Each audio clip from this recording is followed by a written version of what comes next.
You're watching the Australian Guitar Show. My name is Ricki. This is Barry of Barwatt Amplifiers.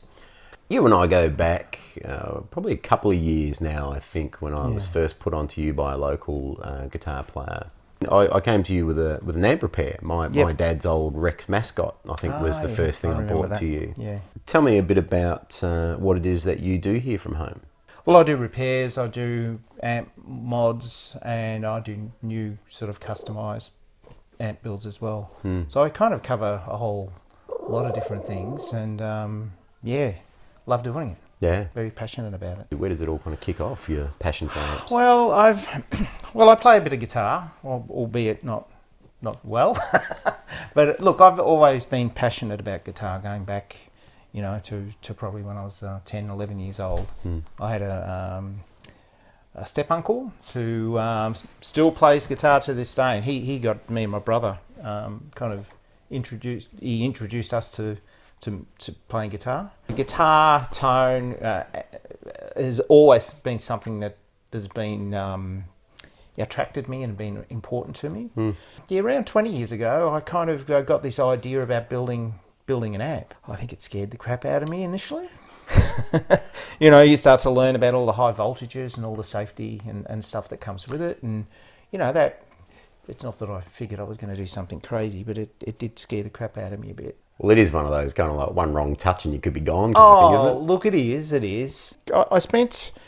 I probably spent 9 months researching before I even picked up a soldering iron. It was like reading up on a lot of stuff. There were a couple of forums around at the time on the web that were really helpful to what I wanted to build. I was building an 18-watt Marshall. That was my first amp. I kind of finally got around to building the thing and powered it up, and it worked. And it sounded good too. And I had a few other guys that, plugged in and played through it and said, "Oh, this is really good. Where did you get this?" And I said, "Oh, I built it. And can you build me one?" I started to have people drop off amps for repair, and through that you get to see a lot of things that come across your bench, a lot of different things. And then you're looking at a lot of different circuits. And the more you look at circuits, the more you realise, well, things aren't all that different. You can almost put things into a couple of different camps, more or less, and you start to realise, it's not as complicated and as I think a lot of people like to make out that it is. The thing with amps coming across the bench, you'll sometimes have things that you think are going to be pretty amazing because you've heard good things about them, and you can sometimes be disappointed. Other things that you're just not expecting much from. And it's like, oh wow, that's pretty cool. So what's going on here? What makes this really, sound really great? And you from there, often you'll get ideas for mods you may want to do or changes you may want to do in other circuits. Your reputation seems to precede you in the sense that when I caught up with you at the Melbourne Guitar Show, you were hanging out with Charles Celia. Yeah. As he's getting you to replicate one of his amplifiers. That was sort of interesting because I do get quite a lot of people approach me on the basis of, hey, I have this really cool amplifier. Can you build one like it? Or I used to own one and I shouldn't have sold it, but I did. Can we do something like that but change a few things up? With Charles, he's got this really great Hot Cap 30. He asked me a little while ago, and a friend of his asked as well, because he wanted me to build the first one for him. He asked me, well, could you build one? And I said, well, yeah, we could certainly do it. I've dealt with a company in the States, T.A.G.S, that make the transformers for Bad Cat and used to make them for Masters as well. So I've dealt with them before, so I know the guys. I know I can get the transformers, and that's a big part of the battle, getting the right transformers. It's really a matter a lot of the time of looking at the components and trying to get that part of it right, whether it be the resistors that they use in the circuit, the capacitors, because there's lots of different brands and types of capacitors around, and they don't all sound exactly the same. It's interesting because I decided to use, just prior to that, I built a Dumble style circuit, and I'd use a particular brand of resistor. I'd use these resistors and really liked them. I thought, and I liked the quality of them. They're really good quality component. And I thought, oh, well, I'll try them in the, in the Hot Cat and see how they go. And interesting thing was when I finished the amp, but I mean, it certainly sounds like it should, but there's a slight difference between Charles' amp and mine in that the one I built sounds a little bit smoother on top. I kind of like it like that, and the owner likes it like that. I think Charles prefers his amp, which is, hey, and that's fine. I've always struggled to find that resistors make that much difference in a circuit. Right. A lot of people will say, yeah, you either use carbon comp or metal film or, there are differences. But I haven't always heard those differences. I do with capacitors, but not always with resistors. But this is probably the first time I thought, they're apparently a non-inductive resistor.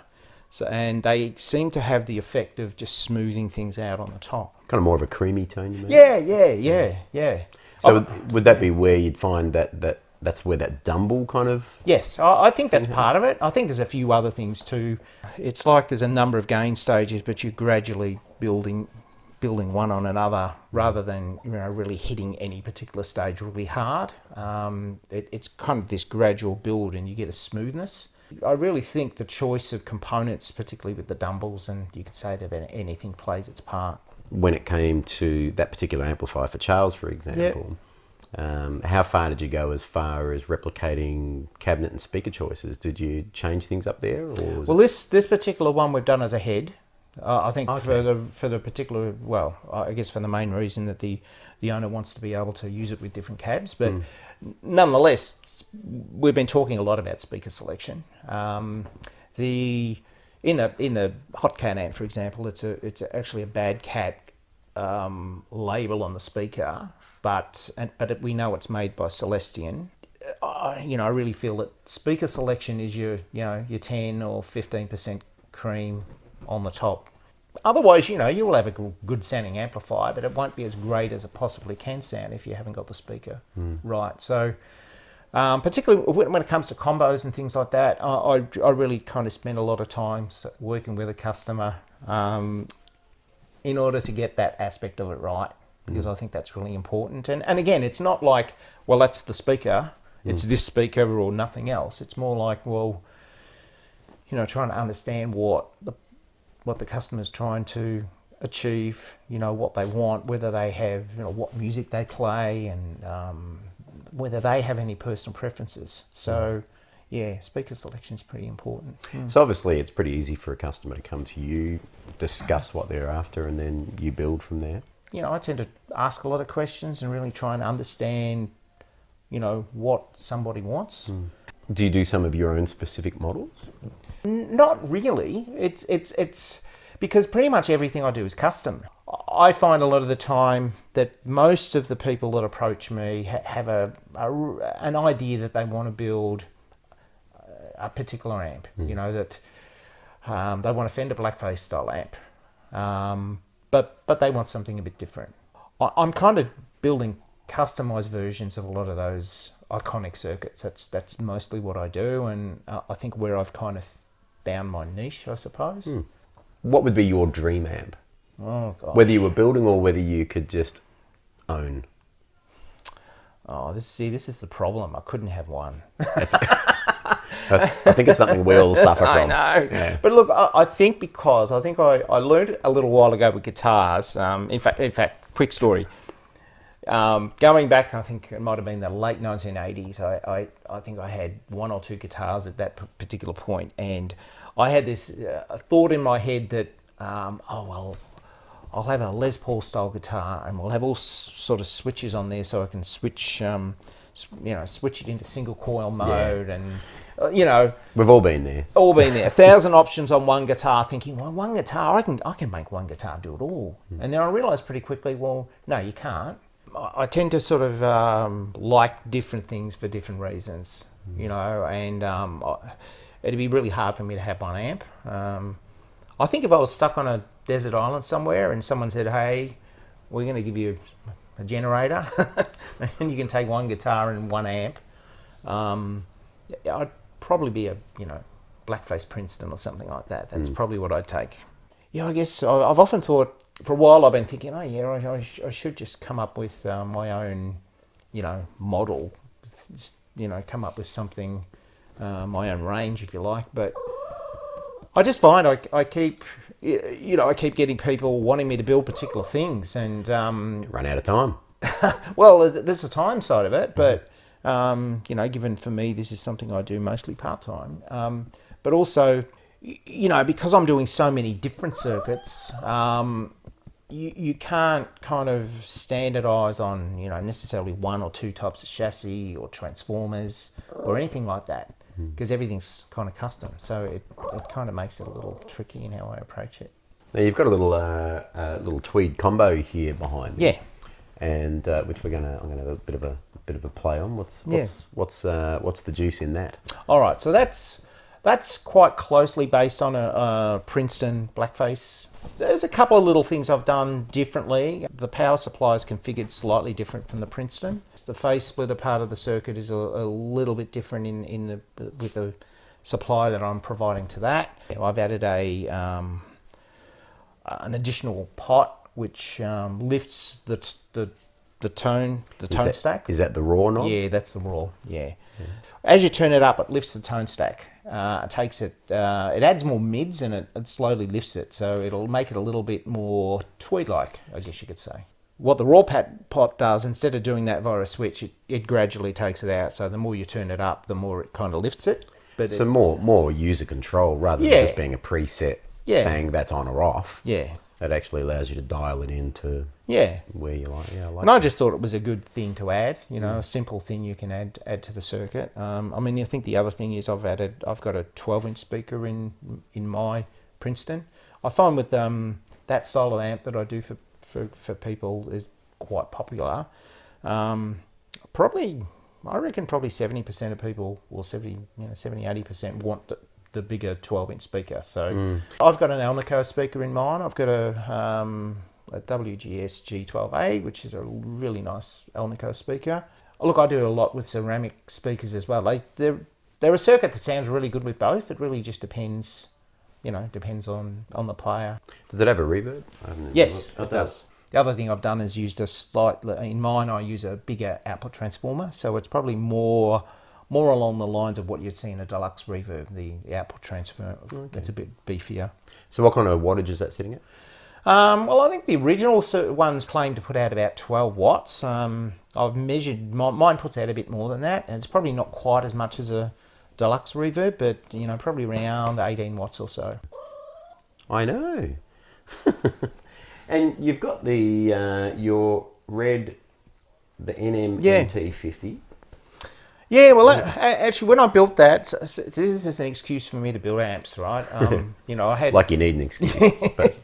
Well, I mean, when my father passed away in 2009, I built myself a Trainwreck Express.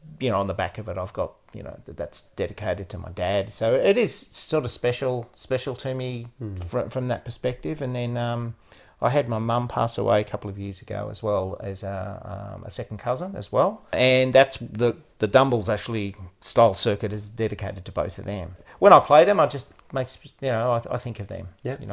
So with the you mentioned the Trainwreck. Yeah. So what's the build specs on that?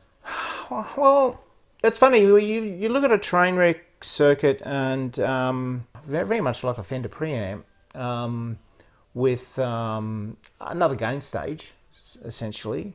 The output stage is more like you'd see in a Marshall Plexi or JCM 800 or something like that. They're sort of interesting. You look at it and you think, oh, it's not a complicated circuit. You come off standby and you turn your volume up the slightest little bit and it's just instantly stupidly loud, straight up. It's just the way it is. It's there's no playing these things soft. They're full on, and everything. The way the circuit's been designed is for you to use the volume. It's totally volume control on your guitar, on your instrument, on the instrument. So and it responds really well to it. It's like you wind it right back and you get a really nice clean, and turn up a little bit and it starts to crunch up that little bit, and it'll never get you into. It doesn't get you into metal territory, but it'll a really good sort of heavy overdrive sound and a really really good sounding, fun amp. It's a funny thing, you sometimes go through a bit of a stage where you get a whole lot of people wanting train wrecks. So, I think I built a whole bunch of them all in a couple of years. But there are certain circuits that always seem to be kind of there, like the Fender Blackface are always pretty popular.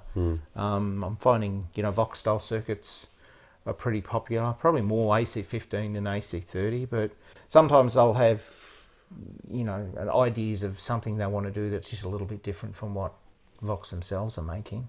And look, you've got a few different finishes there. I can't help but be drawn to the snakeskin. That particular amp's been through several, iterations and changes, but I think I did it in snakeskin because I could. And it was really just to show people, hey, you don't have to have black Tolex. You can have, there's lots of options, and, it's your amp, your custom amp, and we can do it however you want. And is that your JTM based kind of build? No, that one isn't. That has been a lot of different things, but it's actually an AC15. It's actually got three channels. It's got the original EF86 Brilliant channel. I've got a normal channel and a top boost channel on it.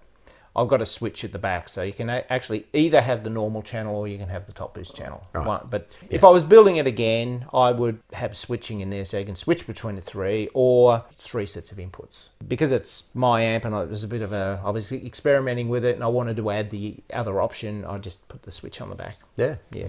No, that's cool.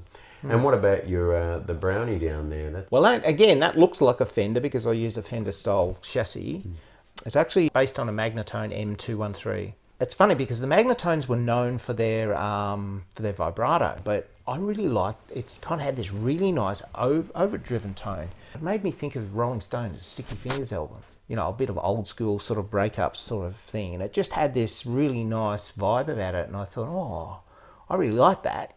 And so I decided to build one. That turned out really well. I've done it with a 4x10 cabinet, which they had a single 12. That has a sort of vibe all of its own. Yeah. Oh, well, there you go. So that's Barry from Barwatt. That's me. You've been watching the Australian Guitar Show, and this is Zero. Say Uru, Zero. Say Uru.